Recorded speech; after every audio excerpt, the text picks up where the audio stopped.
November 2, 1943. Bougainville Island, Solomon Islands. The jungle air hung thick as wet cloth against Private Tanaka's face as he crept through the undergrowth. His Type 38 rifle held at the ready, 18 inches of steel bayonet gleaming faintly in the moonlight. Around him, 11 men of the 23rd Infantry Regiment moved like ghosts through the darkness. This was their element. For 3 years, Japanese night fighters had terrorized Allied forces across the Pacific, masters of silent infiltration and sudden, savage close combat. Tanaka smiled grimly, remembering his sergeant's words, "The Americans fear the darkness. They huddle in their foxholes, dependent on their machines and ammunition. But we are the night itself." Distant artillery rumbled like summer thunder.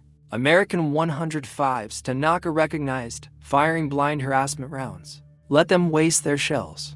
His squad would be among them soon, bayonets finding soft flesh in the darkness. The Americans always broke when the cold steel came. Then it happened.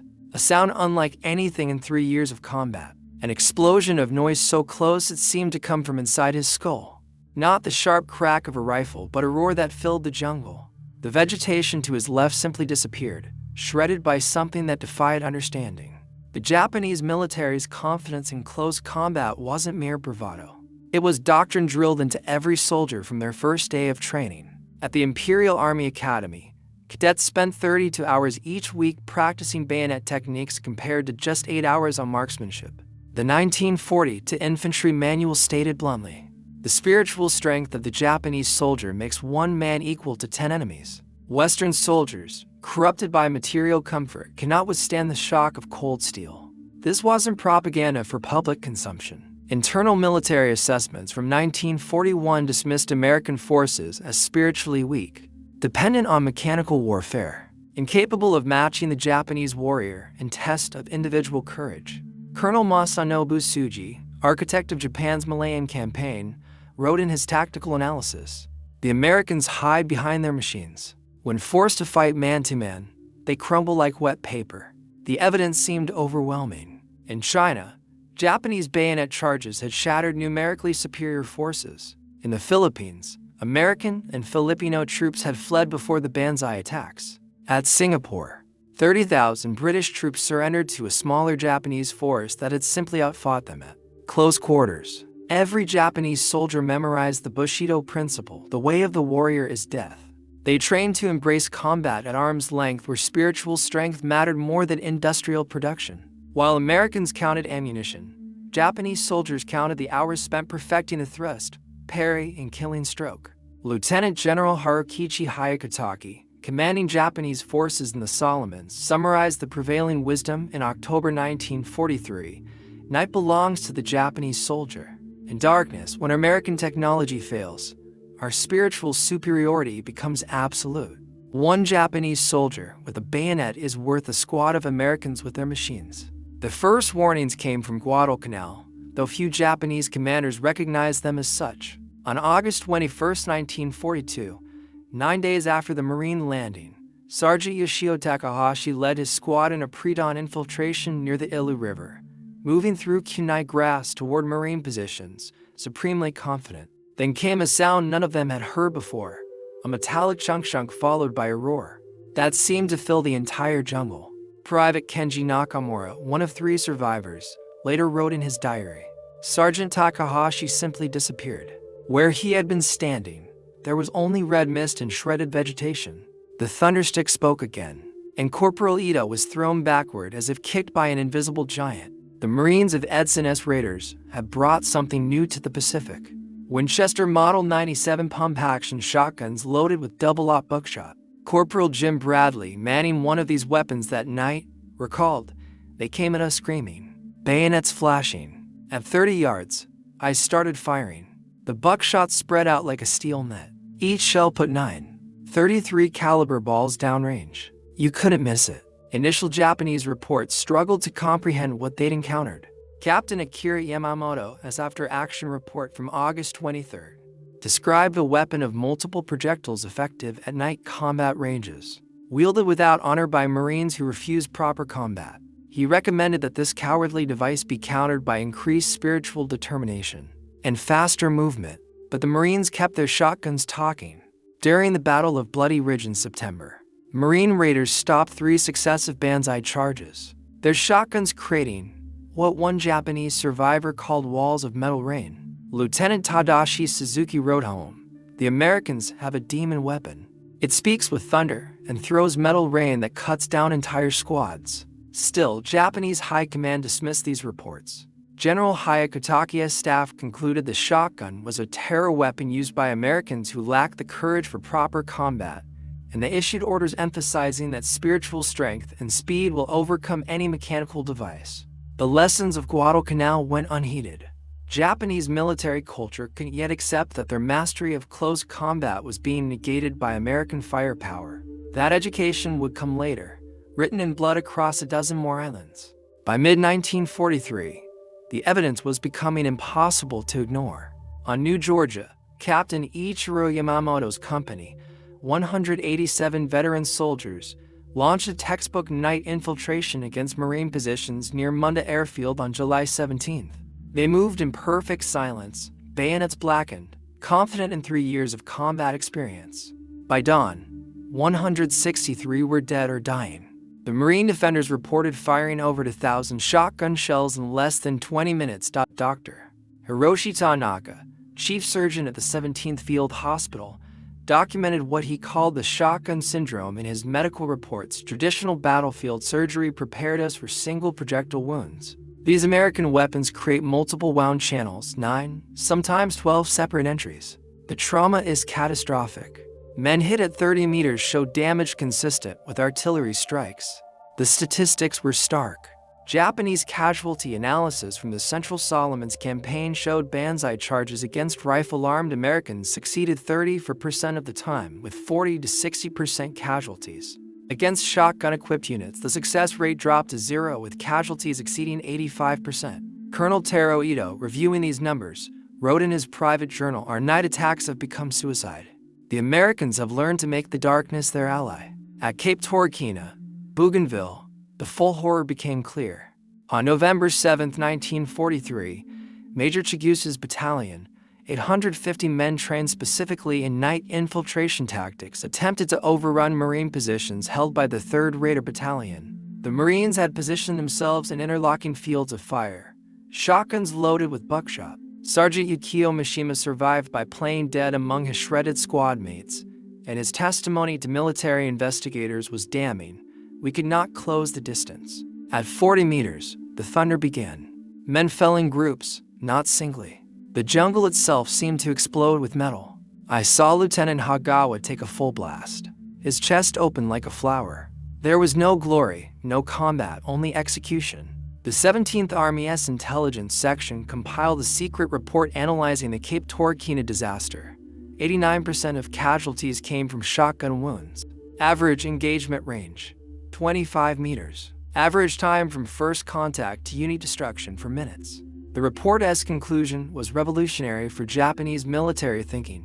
Enemy automatic weapons and shotguns have negated our advantages in night combat and spiritual strength. Lieutenant Colonel Susumu Nishida, one of the few senior officers to survive Cape Torquina, wrote the words that would have been heresy months earlier. "We have been teaching our men to bring swords to a thunderstorm. The Americans fight without Bushido, but they fight to win. We must abandon our cherished tactics or face annihilation." The revelation was spreading through the ranks like wildfire. The thundersticks weren't cowardly. They were devastatingly practical, and practicality, it seemed, trumped warrior spirit every time. The weapon that shattered Japanese close combat doctrine was deceptively simple. The Winchester Model 97, designed in 1897 for hunting waterfowl, became a jungle warfare revolution. Its specifications told the story: 12-gauge bore, 6-round magazine, and most crucially, the ability to slam fire. Holding the trigger down while pumping allowed all 6 rounds to fire in under 2 seconds. Marines called it the trench broom, and in the dense Pacific jungles, it swept clean. The mathematics of destruction were simple. Each 12-gauge shell contained 9 pellets of OL buckshot. Each pellet is 33 inches in diameter, essentially 9 separate bullets. At 10 yards, the pattern spread to 12 inches. At 25 yards, 30 inches. At 40 yards, nearly 4 feet. A charging Japanese soldier at typical jungle engagement range faced not one projectile, but 9, spread across an area impossible to dodge. The Model 12 introduced to Marine units in 1943 refined the concept further. Smoother action, better balance, and tighter manufacturing tolerances meant even faster cycling. Marine Gunnery Sergeant Robert Holmes, who trained raiders in shotgun tactics, explained, "In jungle visibility of 10 to 15 yards, that Arisaka rifle might as well be a club, but my shotgun is throwing a baseball-sized pattern of death every half second." Ammunition selection proved crucial. While buckshot devastated at close range, Marines also carried brass case shells loaded with 21 pellets of number for shot for ultra-close work and rifled slugs that could punch through light cover at 75 yards. The versatility meant one weapon system could handle any range the jungle allowed. Production statistics revealed American industrial logic. While Japanese soldiers spent years perfecting bayonet techniques, American factories produced 1.2 million military shotguns between 1941 and 1945. The Marine Corps alone received 61,000 Model 97s and 35,000 Model 12s, and ammunition production exceeded 100 million shells with priority shipment to Pacific units. The tactical mathematics were irrefutable. A Japanese Type 38 rifle, supremely accurate at 500 yards, fired one 6.5mm bullet every 3 seconds in trained hands. In jungle combat at 15 yards, that precision was worthless. A Marine with a shotgun could put 54 projectiles downrange in the time a Japanese soldier fired to aim shots. At night infiltration ranges, it wasn't a contest. It was a mechanical slaughter. Colonel Merritt Edson, whose raiders had proven the shotgun's worth on Guadalcanal, summarized the equation. The Japanese trained for years to be superior at close combat. We gave an 18-year-old farm boy from Iowa a shotgun and 3 days of training in the jungle. That boy wins every time. That's not dishonor. That's American pragmatism. Lieutenant Kenji Ishikawa's diary, discovered in a cave on Peleliu, survived the war. His entries traced a psychological journey shared by thousands. June 1943. The Americans rely on their machines because they lack warrior spirit. When we close to the sword range, they will break as they always do. September 1943. Sato's company was destroyed last night. The survivors speak of thunder weapons that kill 5 men with one shot. This cannot be true. November 1943. I have seen the thunder guns. They do not kill 5 men. They destroy them. There is no honor in this death. No chance for glory. The thunder guns have broken our spirit. Marine Sergeant Dale Miller from Ohio wrote different letters home as the war progressed. August 1942. Mom, we have these shotguns just like Dad uses for ducks. They work real good in the jungle. By December 1943, his tone had changed. I shot a Jap officer last night. He was younger than Tommy. The buckshot nearly cut him in half. I know they're trying to kill us, but God, what these guns do to a man. Sometimes I wake up seeing their faces. Tell Dad I understand now why he never talked about the trenches. Corporal Hiroshi Yamada survived a shotgun ambush on New Georgia, one of 11 survivors from a company of 150. Interviewed in 1987, he still couldn't speak of it without trembling. I was in the 3rd rank when the thunder started. The men in front of me just came apart. I felt wetness on my face, and it was blood and tissue from my sergeant. I fell and played dead for 6 hours, lying under bodies. Even now, I cannot hear thunder without returning to that night. The war ended for me there, though I fought 2 more years. My soul died in that jungle. The most profound story emerged from an unlikely reunion in 1975. Former Marine Jim Patterson attended a veterans conference in Hawaii, where he met Tetsuya Ogawa, who had led a banzai charge against Patterson's position on Saipan. Through a translator, Ogawa approached Patterson with tears in his eyes. "You were the one with the shotgun at Hill 27. When Patterson nodded, Ogawa bowed deeply. "You killed my entire squad in seconds. I hated you for 30 years, but now I thank you. Your thunder gun ended our madness quickly. My friends died instantly. No suffering. You saved us from our own foolishness." Patterson's daughter, interviewed in 2010, remembered her father's response. Dad just stood there crying. These 2 old men who tried to kill each other, hugging and sobbing. Dad never talked about the war. but that night he told me everything. He said the shotgun was both the best and worst thing that happened to him. It kept him alive, but gave him nightmares for life. He and Mr. Ogawa wrote letters until Dad died. Two men bonded by understanding that what makes everyone a victim. These personal accounts revealed the deeper truth beyond tactics and technology. The shotgun's psychological impact lasted lifetimes, transforming warriors into hunted men, creating bonds between enemies who understood what others couldn't.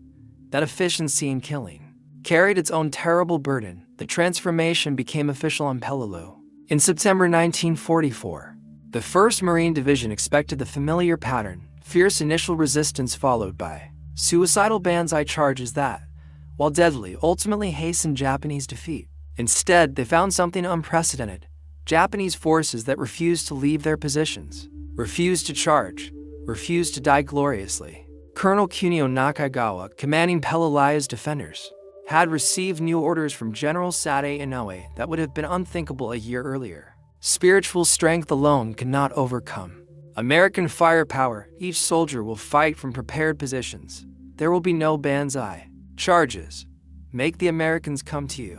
The specific tactical manual revision, intercepted by American intelligence, stated bluntly: night attacks against enemies equipped with automatic weapons and shotguns result only in useless death. The psychological shift was even more dramatic than the tactical one. Captain Toshio Yamaguchi's recovered notes describe what he called the shotgun sickness spreading through his men. Private Sato refuses night patrol duty. When pressed, he begins shaking and speaking of the thunder guns. This cowardice spreads like disease. Yesterday, an entire squad claimed illness rather than conduct infiltration training. They are not sick in body, but in spirit. American intelligence officer Major Frank Stevens noted the change in intercepted communications. 6 months ago, Japanese radio traffic was all about honor and spiritual superiority. Now, we're intercepting desperate requests for counter-shotgun tactics and methods to engage Americans beyond thunder gun range. They're asking Tokyo for weapons that don't exist. The Marines on Peleliu faced a horrifying new reality, without banzai charges to break them. Japanese forces held positions until blasted out by flamethrowers and demolitions. The battle that should have taken days stretched to months. Ironically, by abandoning their close combat doctrine, the Japanese had found a deadlier approach. Lieutenant Colonel Louis Chesty Puller observed, "We train these boys to repel banzai charges with shotguns and automatic weapons. Now the Japs won't come out to be killed. They've learned our lessons too well." Marine casualties on Peleliu exceeded those on any previous Pacific battle precisely because the Japanese no longer offered themselves to American firepower. The abandoned banzai doctrine represented more than tactical evolution. It was the death of Japan's warrior mythology. A captured Japanese training document from October 1944 summarized the transformation. The age of the sword has ended. Survival, not glory, is victory. Avoid American shotguns at all cost. The samurai spirit had not been defeated by superior philosophy or greater courage. It had been demolished by buckshot and pragmatism, forcing a warrior culture to confront the reality that their cherished beliefs were literally killing them. The shotgun revelation rippled through the Japanese military like a stone dropped in still water. By December 1944, the Imperial Army's training manual had undergone its most radical revision in history. Where once it devoted 40 pages to the spirit of the bayonet, the new edition contained a single paragraph ending with, "Close combat against American forces, equipped with automatic weapons, should be avoided, except under the most favorable circumstances." The transformation was documented in reports from across the Pacific. On bypassing Rabaul, Lieutenant General Hitoshi Imamura wrote to Tokyo, "My men have lost faith in our fundamental tactics. They speak of American thunder weapons with the fear once reserved for evil spirits. The Americans fight without honor, but with terrible efficiency. We train our men to die gloriously. The Americans train theirs to kill efficiently. We were fools." The psychological impact proved devastating. Major Yoshio Nishi, commanding a garrison in the Marshalls, reported desertion rates climbing for 100%. Men disappear into the jungle rather than face night combat. They say death by starvation is preferable to the thunder guns. This is not the Imperial Army I knew. These are broken men afraid of the dark we once owned. Home Island defense planning reflected the new reality. The original Operation Katsugo called for massive coastal banzai charges to drive invaders into the sea, but revised plans from January 1945 abandoned this entirely. General Kurahika on Army's planning staff wrote, "Coastal defenders will withdraw inland immediately.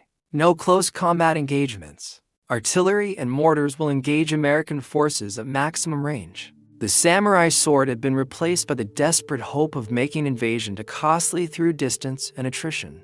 Training camps in Japan struggled to adapt. Sergeant Instructor Masao Watanabe recorded, "How do I train men for combat I no longer believe in? Yesterday, I demonstrated classical bayonet techniques." A recruit asked, "What use is this against American shotguns?" I had no answer. "We are training for the last war while the enemy prepares for the next." The broader implications were staggering. Colonel Takashi Sakai, in a report marked "Secret, Not for Distribution," wrote what many thought but dared not say. "We mistook American preference for firepower as weakness. We called them soft for valuing their soldiers' lives. But this weakness has proved superior to our strength. They fight without Bushido because they fight to win, not to die gloriously. We have been defeated not just tactically but philosophically."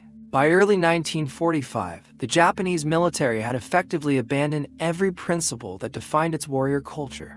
The shotgun hadn't just killed Japanese soldiers. It had killed the mythology that sent them to their deaths. The thunder in the jungle had silenced the samurai spirit forever. The ultimate irony emerged in 1954 when the newly formed Japanese Self-Defense Force issued its first equipment requirements. At the top of the close combat weapons list stood automatic shotguns for jungle and urban warfare. The same nation that had once condemned shotguns as dishonorable now recognized them as essential. Colonel Manorjinda, who had planned Pearl Harbor, supervised the procurement, stating simply, "We learn our lessons in blood.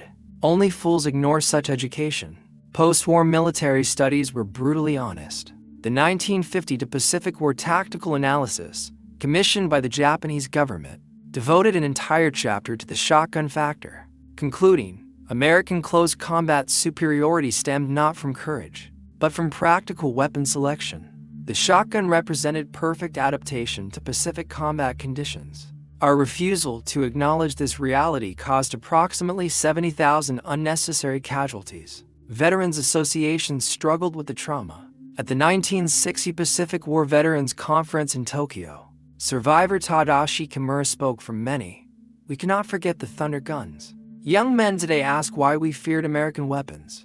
How do you explain facing impossible firepower? How do you describe watching your entire squad disappear in seconds? We were not cowards. We were men asked to fight the future with the past." Dr. Saburo Hayashi, Japan's leading military historian, published his definitive analysis in 1965.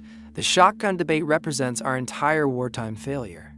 We prioritized spiritual factors over practical reality. We called pragmatism cowardice and paid for this arrogance with our best men's lives. The Americans didn't fight without honor. They simply defined honor as bringing their soldiers home alive." The transformation reached its apex in 1967 when Mitsubishi Corporation, working with JSDF specifications, developed the Model 2800 combat shotgun, a weapon designed to exceed American models in rate of fire and ammunition capacity. The marketing materials read like redemption, superior close combat firepower for modern warfare. Former Lieutenant General Toshio Tamagami, interviewed in 1995, provided the final verdict: "My generation died believing in sword against shotgun. We called Americans weak for choosing firepower over spirit, but they went home to their families while we became cherry blossoms, falling uselessly." If admitting this truth dishonors our dead, then perhaps honor itself needs redefinition.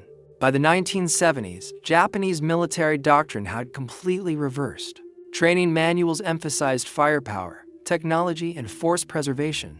The warrior's spirit remained, but tempered by pragmatism, and the nation that had mocked American cowardice now trained its forces with a simple principle: victory through superior firepower. The Thunder Guns had won more than battles. They had transformed an entire military culture's understanding of modern warfare. The Japanese encounter with American shotguns stands as history's darkest lesson in the fatal cost of cultural arrogance. What began as contempt for cowardly weapons became a complete philosophical reversal, written in the blood of young men who died for outdated ideals. The shotgun served as a brutal metaphor for the broader American approach to warfare: pragmatic, industrial, and utterly without romance. Today's military theorists study the Pacific shotgun encounters as a masterclass in asymmetric adaptation. In Iraq and Afghanistan, American forces again turned to shotguns for urban combat, proving that some lessons transcend generations. The Benelli M for standard issue for breaching operations carries forward the legacy of those Winchester Model 97s, that shattered Japanese doctrine reminding strategists that close-quarters combat still belongs to whoever brings the most efficient killing tool, not the most honored tradition. The psychological dimension remains equally relevant. Modern militaries understand that breaking an enemy's cultural assumptions can be more devastating than breaking their bodies. And when core beliefs prove fatally wrong, entire armies can collapse from within. The Japanese soldiers who developed shotgun phobia weren't cowards. They were rational men recognizing that their training had prepared them for suicide, not victory. But the deepest lesson lies in the human cost of institutional rigidity. How many young Japanese men died because their leaders couldn't admit that spiritual strength meant nothing against buckshot? How many families lost sons to the gap between mythology and reality? Every military culture faces this choice: evolve or watch your children die for yesterday's doctrine. The Thunderguns fell silent in 1945, but their echo remains. In war, there is no honor in sending men to die with obsolete tactics. The greatest courage lies in adaptation, the deepest wisdom in protecting your people with every advantage available. And those who call pragmatism cowardice have never heard the sound of buckshot in the jungle.